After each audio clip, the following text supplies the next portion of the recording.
removing volumes from the part while creating walls.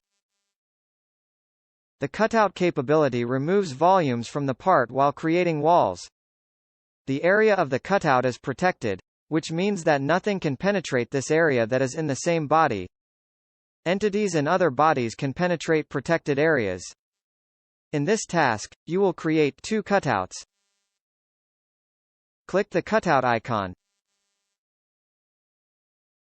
The cutout dialog box that appears displays the prism icon as the default shape to be created. Keep this option. For the first cutout, select Cap Cutout in the specification tree, as the closed profile to be used. The application previews the cutout as UL as 2 textual indicators for both limits.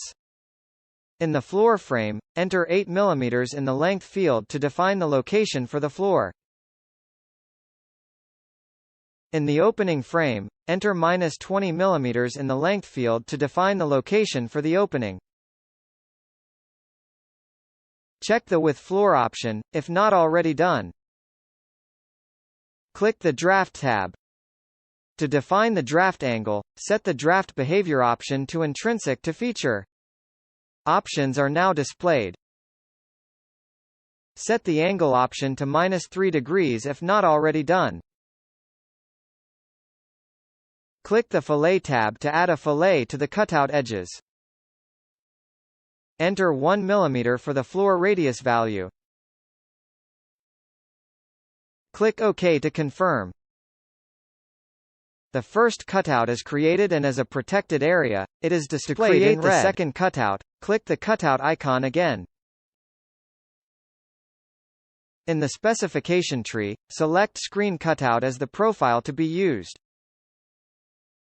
Enter 0 mm in the length field to define the floor location. Enter -20 mm in the length field to define the opening location. Uncheck the With Floor option. Click the Draft tab and enter -3 in the Angle field to define the draft angle value. To define the draft angle, set the Draft Behavior option to Intrinsic to Feature. Options are now displayed.